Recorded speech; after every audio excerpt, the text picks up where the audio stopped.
everybody.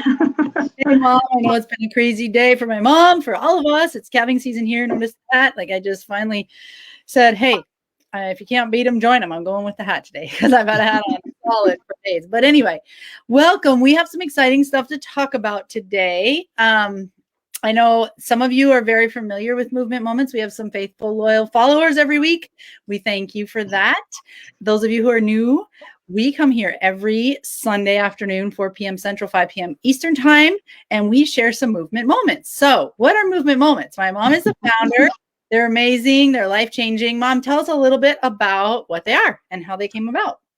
Okay, well, movement moments are moments when we move, and it came about. I've been interested in working on movement and it's like yoga and other movement strategies for many, many, many years. And like a lot of people, as they get older and older, I started getting different issues, and I had some that flared up, and I went to a physical therapist and so on and so forth. To make a long story short, I ended up with a strategy for myself that I decided I really wanted to share with others because I've learned that the things that we can't do and the loss of mobility, strength, and balance is really not due to aging, but rather it's due to not moving, not balancing, and not doing things that require strength. So we, in our sedentary culture, even if you go and exercise at an exercise session, the whole rest of the day, most of us are sitting in front of a computer, using our phones, leaning over, in postures that basically are not good for our bodies. And our bodies were really designed to be hunter-gatherers. We haven't evolved that quickly. Our culture has, but our bodies haven't. So movement moments are those strategies that you can use during the day that don't really take up extra time, but you're really using moments when you're standing in line or you're doing something else to put your body in the right posture or to call on muscles that you don't use and really need to use. Because as we know, if you don't use it, it's corny. It's definitely true, you do. But the good news is that even if you lose it, you can get it back at any age, because it worked for me in my 70s, and so it can work for anybody.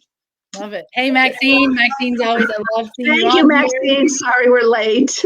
If you are commenting, if you're commenting, we're live with StreamYard, and we may not see your name, but we can see your comments. So feel free to drop comments or questions. Mom has some really good stuff to share about today. So take it away, Mom.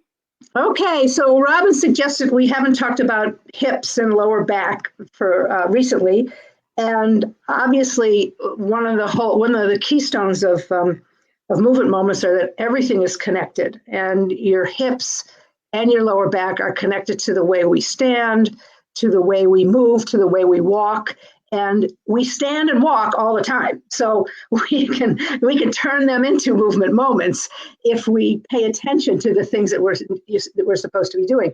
So the first thing I want to talk about really was alignment points for standing. And it's not basically, if you get yourself a strap, this is a yoga strap, but you can use anything. You can use a cell phone charger cord or anything like that. A belt, whatever, and you put it on your hips right here. You really want a straight line. I always go back. You want a straight line from your hips down to the middle of your ankle. Most of us are standing like this, and we're really not, we do it all the time. You're standing at the counter and you find yourself, you're leaning forward, or you're just standing waiting in line or something, and most people are leaning forward, and you really want your weight evenly distributed and more in the back than in the front. So if you just, all you have to do is look yourself in the mirror with a plumb line like that, and you can get an idea of how to do it. And the big thing is to get a feel for it, because it's easy once you feel where you are in space to do that. Now, some of us, if we haven't done this in a long time, will actually feel like we're going to fall over backwards. And so you need to just practice and also do some things to strengthen, and I'll get to that in a minute. But one of the things that we can do when you start this is that you place your feet hip distance apart, and that's usually closer than we think. Most of us are like standing a little further apart. So really your hip, your pelvic bone should be lined up with your ankle. And your feet, believe it or not, have corners, even though you don't think they do. So you have four corners of your feet. You have the base of the big toe, the base of the little toe, and then the outside edge of your ankle and the inside edge of your ankle. And you basically, I'll turn this way. You want to pick your toes up to feel that and then put them back down. You want to press into the floor as if you're trying to push yourself down into the center of the earth. And that helps you stabilize. So you do that, and then you make sure that you're not leaning forward. And this is pretty simple to do once you get the hang of it, but it's actually, so many of us are so out of practice standing the way we normally should have our weight that it feels really weird. And especially, here's my next pitch, which I say almost every week, especially if you're wearing shoes that tilt you this way. And doing that, and I won't talk about shoes too much right now, but all you need is 1/4 of an inch of a heel, and you're putting your spine out of alignment. You're leaning forward. So the body naturally doesn't want to be leaning forward, so it goes like this, which means it puts pressure on your lower back because you're really supposed to be flat.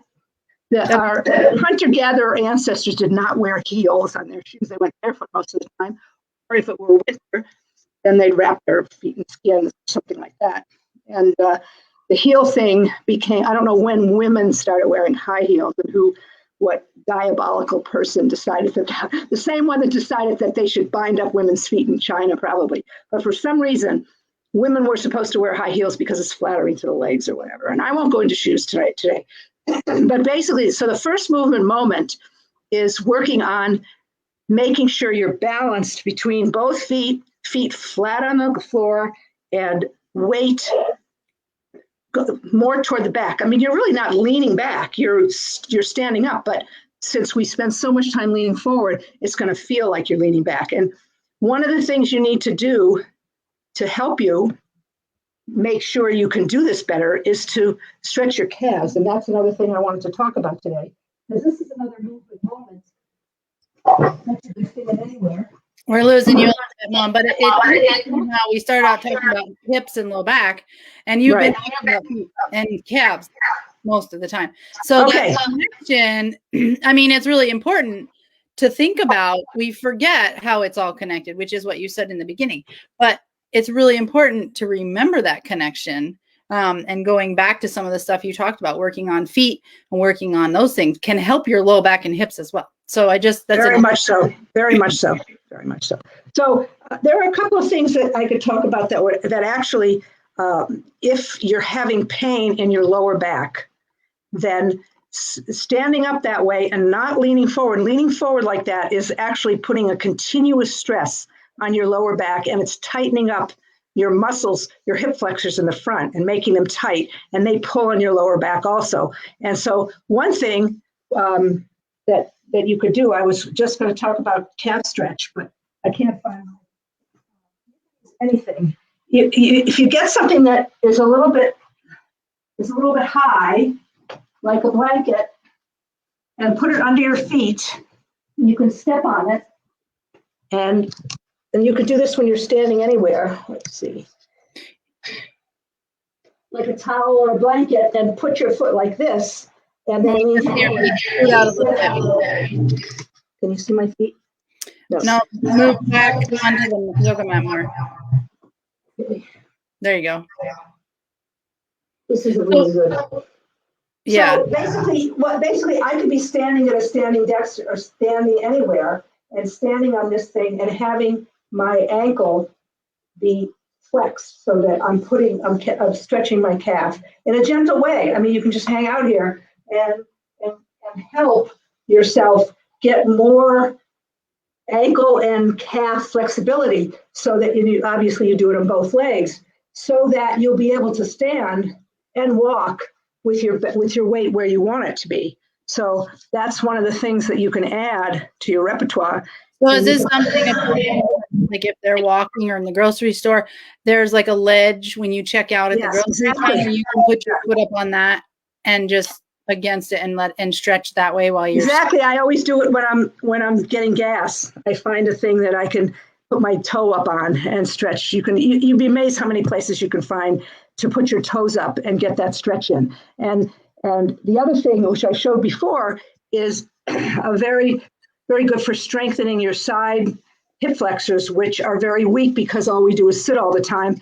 And that's it's called the pelvic list or the pelvic shift, where you stand straight and you push. You're going to go onto one leg, but you push very hard. Let's say I'm going to go onto this leg, which looks in the picture like my right leg, but it's my left leg. Let's pretend it's my right leg. Anyway, this leg, and I push very, very strongly down with that leg, and so that it lifts up the other leg. And I'm lifting up by tilting my pelvis this way, not by bringing my hip up like this. So these muscles are not what's doing the work. It's these muscles here that's doing the work. And maybe you won't go up very far, but you'll press very hard down into the standing leg and lift that other leg, just even if it barely goes off the ground, like this. So you step and you go up. And then you do the other side. Step and you go up.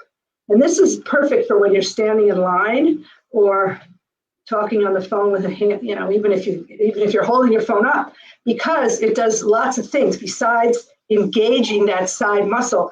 It's helping your balance, and it's strengthening the muscles along the side here, which are very weak because we just sit all the time and we just keep them stretched, and they're stretched all the time, which makes them weak. So that's another thing that, and again, it's good for your balance. So that'll help you be able to stand as the way that and the calf stretch will increase your ability to stand comfortably with your feet, with your weight distributed and toward the back rather than leaning forward. And just remind yourself, a good thing to remind yourself is when you're standing in the kitchen at the counter, or when you're standing somewhere where there's something in front of you, we all tend to lean against it like that. Catch yourself doing that and go back and start doing these pelvic, lifting your hip up like that. Or just stand on one leg, and make sure that you don't, when you stand on one leg, make sure you don't lean the hip that you're standing on, out to the side, that it's straight. You'll be strengthening, and then you lift that leg up. That's what I do when I'm washing dishes. Before I start, I say, okay, don't lean. And I do it on both legs. And I start doing things like, okay, stick my leg out, stick my leg to the back, stick my leg to the side, whatever. And just try and keep yourself from leaning over onto the hip that you're standing on, because you'd be amazed at how strengthening that is. And because the trick is, and the trick for all the movement moments, is that if you do them during the day and you do them often, then think how many repetitions you're getting. It could be the slightest little movement that you're doing, but many, many repetitions. If you have a workout routine, you can do lots of reps, or you can do a fewer reps and higher weight. This is lots of reps. I mean, this can be a huge number of reps, and it does make a difference. I hope I didn't throw too much out too fast. No, it makes a lot of difference, and it makes sense. I'm standing here doing it with you and practicing, but it all ties together, like you were saying, because from wearing heels, our posterior chain shortens, right? And then the calf stretch helps to stretch it out.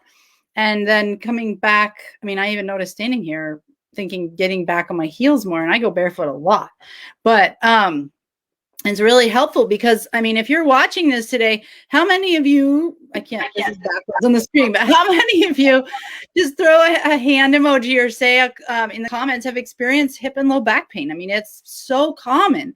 And sitting is one of the things that causes it. And like my mom just explained. So this is super helpful to incorporate and to counteract that. Even just getting up during the day if you work at a desk, right? And absolutely. And doing these things a little bit. And then being aware, like you talk about all the time, if you're standing or moving or doing whatever, actually stopping and thinking about what you're doing. It really is powerful. I've just been standing here doing it, and I can already feel the difference. So many times, if you just ask yourself when you're standing up, 9 times out of 10, when you're standing up, you're going to be leaning from one side to the other. You're not going to be standing on both legs equally. And there's no reason not to stand equally. It's just that we hang out like this because we're used to it. And to Or- break the habit takes a lot. But If hanging you from had that a hip, injury. I know for me, until you started talking about this stuff, I didn't realize I spent 90% of my time standing on my left leg because I've had a lot of injuries on my right knee and hip. And so I just never stood on my right leg. But that is a huge, like through all these months we've been doing this, it's actually shifted my right hip. It's not hurting as much because I'm constantly more aware. And so you guys, these are serious changes that can happen over time, but it's just little bits. You don't even think it's a big deal, but it can really add up. So if you're watching today and you're dealing with any of this, or if you have friends that you know complain about these sorts of things, these are very doable, low impact, low stress. If they have questions, feel free to drop it in the comments, share this with them or tag them in it. And you can message my mom. She's a wealth of information. Message me. I might be able to help you, but she's really good at this and I can help you guys. And so definitely feel free to try this, but give yourself time. So commit to just one of these things for a week, every day. And if you do it all day, every day, it adds up. and report back. If you do it, I want to hear. We want to hear about it. Yeah, Give us definitely. a report. Results, before and afters, and any questions that you might have. So as always, we'll wrap it up. But thank you so much, Mom. It's always fun. And these are always great reminders. I know that if you guys have not watched these before, feel free to go back in the every Sunday we go live here, so you can find them. And you know, Where would they find, Robin, if they wanted to go back on your Facebook page? Where would they find the older ones? Is it under videos or? Yeah, under you go to videos, my right? blog under videos, you'll see.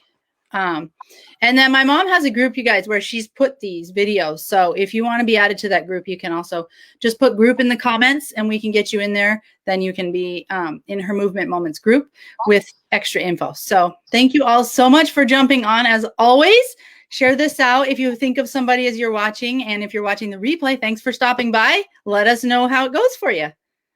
Thank you, everybody. Thanks, Mom. She's still there. Mom, are you still there? Can you still hear us, Mom? Oh, are you still there? Yeah, I'm still here. I screwed up.